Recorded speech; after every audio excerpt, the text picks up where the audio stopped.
Bela is a loaded gun in the hands of those people that want to destroy our cultural community. Which part of the Bela Act, Kali, speaks specifically to just the Afrikaner community or the Afrikaans language? What it says is one official can decide on the language policy of a school.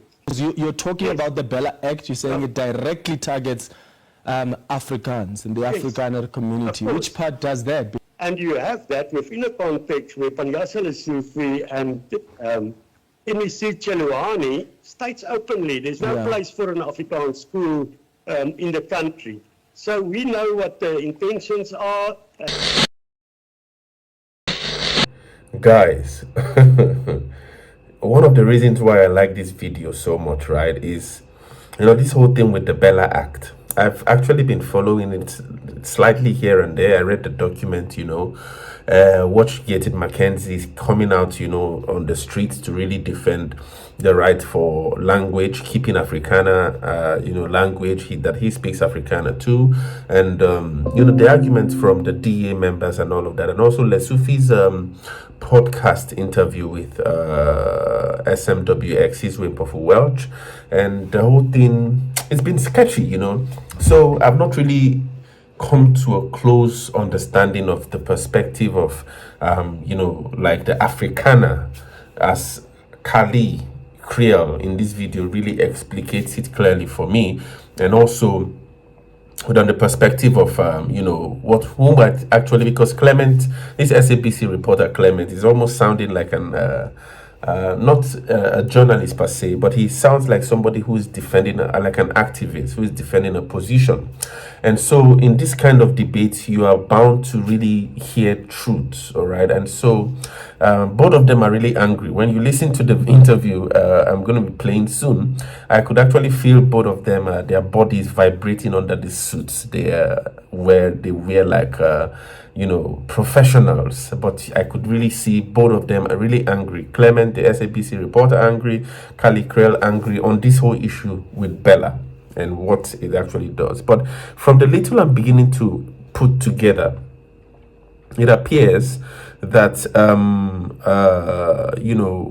Afriforum thinks that the culture of the Afrikaners are being attacked, and that especially the Bela Act is actually, according to Kali, a threat or direct attack on Afrikaans schools and attacks on Afrikaner identity.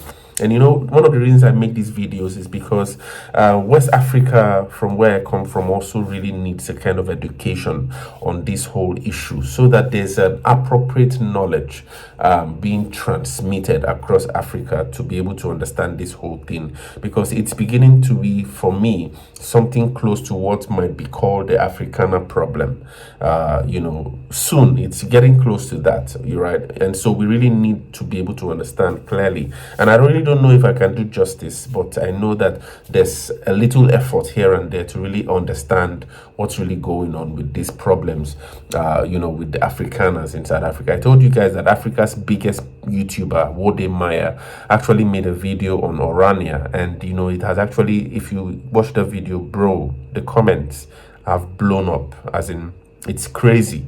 And so the whole thing with the Afrikaners is becoming popular. There was also a lecture 2 days ago by former EFF member, Commissar Indlozi, all right? And he was speaking with one of the professors I admire a lot during my PhD study days when I was writing my PhD thesis. I actually used some of his theories. His name is Professor Achille Mbembe, all right? There was a really public lecture when Lozi also spoke about the Afrikaners and, the Afrikaner relationship with Europe, and why Afrikaners decided, or probably how Afrikaners came to be that they settled in Africa, I think for many years, really. I think there was an argument that even said there was a conversation between an Afrikaner and an American, and it was like the Afrikaners had actually gotten to Africa before the Americans got to the Native Americans in the US. So these guys, Afrikaners, have actually been on the continent of Africa for a really long time, And so this interview here is really explosive. I would like us to watch first to really understand and see from the perspective of Clement Manjatela, who's actually wondering why Afriforum wants to have a form of what he calls privilege for language or linguistic hegemony or a linguistic privilege, in South Africa, especially in terms of areas where certain languages have actually been designated to be the official languages of instruction in schools. While Afriforum Kali Creole also argues that, the act in itself is like a loaded gun that can be wielded at any time against Afrikaner culture, Afrikaner identity, and they are standing up to be able to preempt a possible eventuality that their culture is being targeted, in this regard. And one of the things I really say this whole thing is actually flaring up is because of the problem of a lack of an appropriate leadership for a country like South Africa. I keep saying this, Africans do not know South Africa.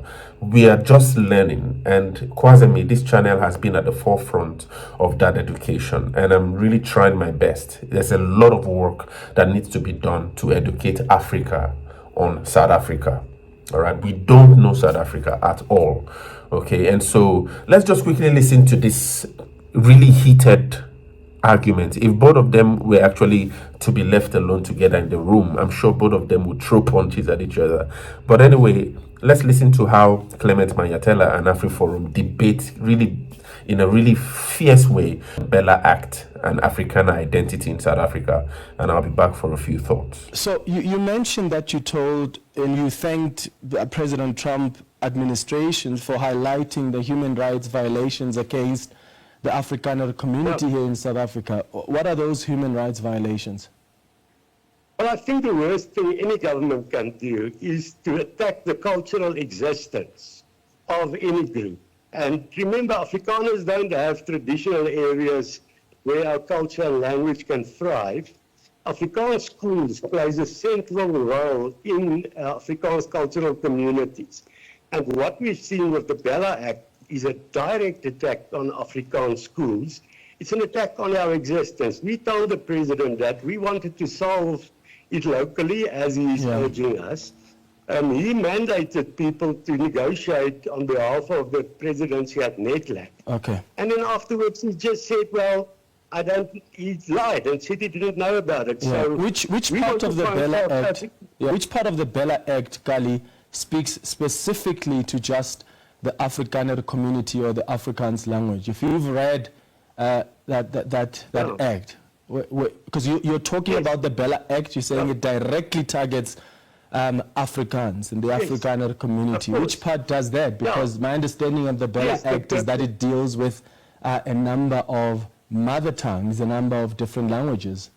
No, mother tongue education is not promoted in the Bela Act at all. It does not promote the implementation of other African language as a language of tradition. That was our problem.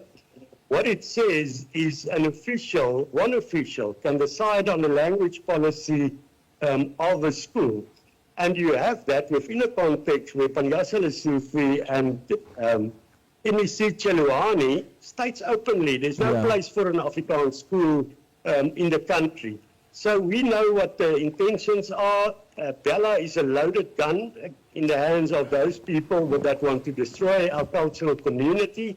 And we spoke to the president, but he actually handled us with disrespect, denying any agreements. But Kali, I want to focus. I want us to focus on what the Act actually says. So let's park what the politicians say for a while, because you are saying the Act targets the Afrikaans language. I'm saying that is not correct. There's no way where in the Bela Act where it talks about Afrikaans. In fact, if anything, the decision that will be taken by the official from the education department is going to be informed by the population around the school where the school is located. So if the school is located in a suburb where English is the most spoken language or Sepedi is the most spoken language, the decision that must be taken is what really speaks to that need in the community. There's nothing in the Bela Act that says we want to take away Afrikaans. Now, if you go and read the Bela Act, maybe you should just go and read that section again. It does not say that community in the vicinity of the school, it says the broader educational district. If you look at that criteria, in Pretoria there are 4 educational districts. Afrikaans is no more than 20% in any of them. So the existence of an Afrikaans school, when you have to take these huge areas into account, is impossible. That is written into the Act. So the fact is, if you look at what was said by SATU in Parliament, what was said by politicians when they debated about this Act, it's quite clear that this is written with regard to total focus on Afrikaans. We can also look at history. Not one single school, English school, was pressured in this country to change its language policy. So the fact is, maybe the president thinks the US can't read. If he signs the Expropriation Act, he might think we can't read, but we see what is happening. if Afrikaans accounts for less than 20% in those districts, why must then it be given that priority status of being the official language in a school? No. So if 80% of the people in that district speak English, that's their language, or they speak a different language to Afrikaans, why are you so entitled to Afrikaans taking some priority status? No priority status. What you are trying to say is it's fine if English has a priority status because that is the agenda. The fact is, if I say 20%, there are many suburbs where Afrikaans-speaking people are a vast majority.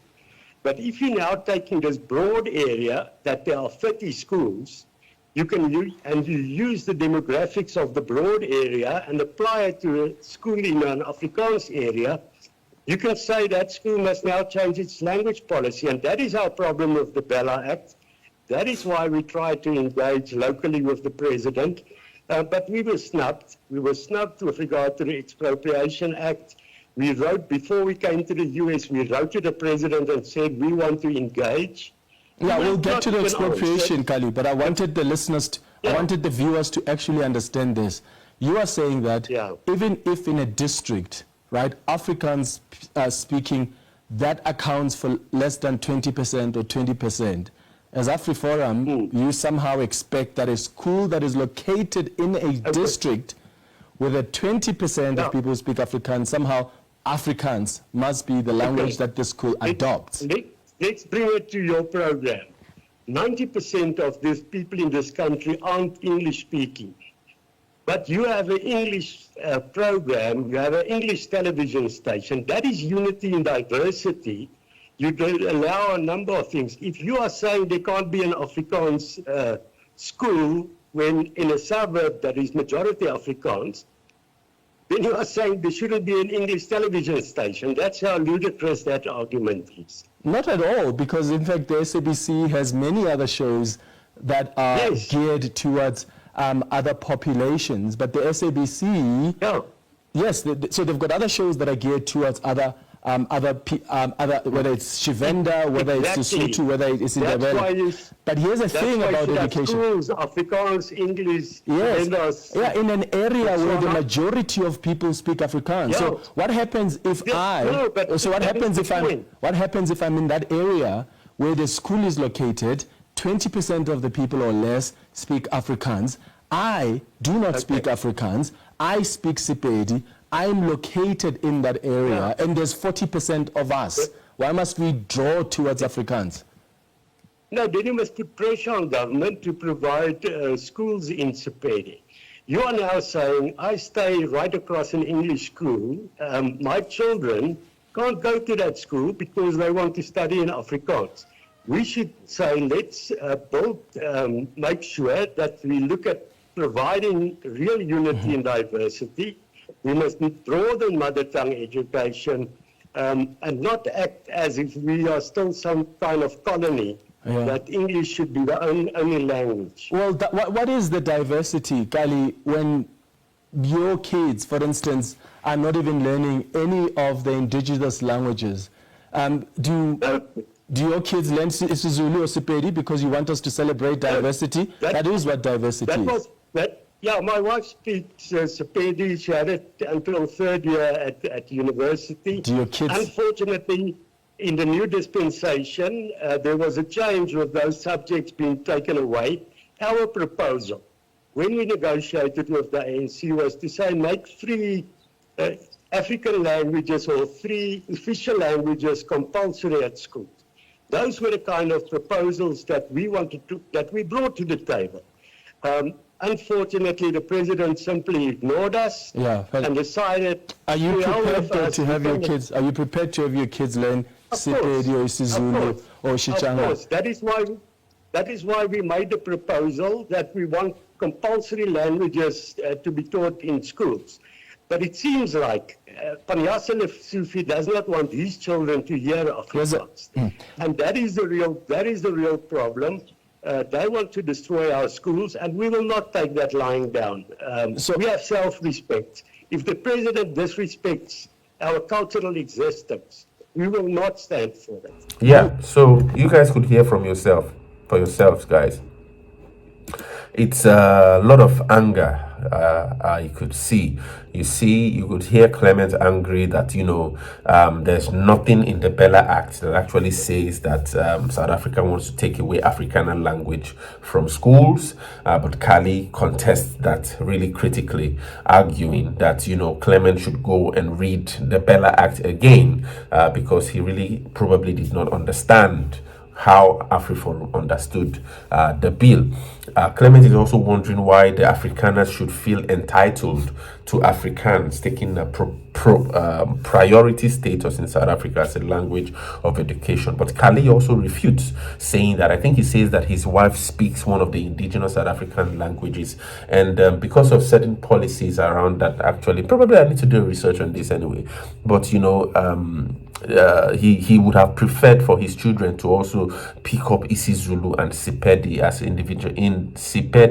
as indigenous languages in South Africa, but for some reason the government wouldn't focus on that. Rather, Afriforum is sort of like worried that the government focus more on what feels like an attack to Afrikaner language and Afrikaner culture, in that I think the law says that one person can be given all the power to decide on what happens in schools, all right, in terms of admission criteria, in terms of language of instruction and all of that. I think corporal punishment as well. And what happens when that one person, because it's like a loaded gun, and Kali argues that what happens when that gun is in the hands of someone who is totally against one particular group or the other in South Africa.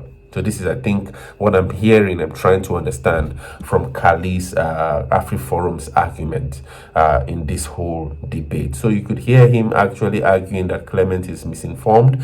Clement actually says that Afriforum is propagating misinformation. It's just a mess, guys, a mess.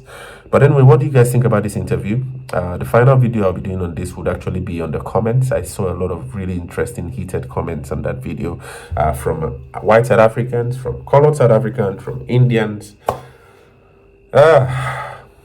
Complex, man, South Africa. But anyway, what do you guys think? Share your thoughts in the comments.